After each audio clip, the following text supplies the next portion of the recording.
の中でやっぱり一番大きな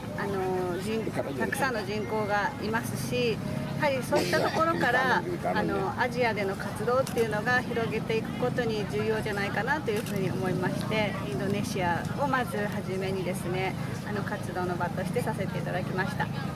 決まっている場所はないんですけれども、やはり ASEAN 地域をまずたくさん広めていくっていうことと、やはりこの着衣へ命を守る水泳と、そして今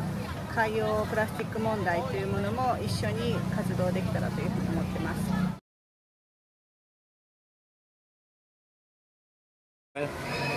Oke, hari ini kita mengadakan satu kegiatan kerjasama antara Indonesian Olympian Association dan juga Japan Olympian Association, dibantu juga oleh Basarnas dan juga pihak Kemenpora. Kami mengadakan kegiatan itu namanya close swimming Olympian Actions. Di sini sebenarnya kami ingin mengajarkan salah satu teknik renang keselamatan untuk disebarkan ke masyarakat luas. Mudah-mudahan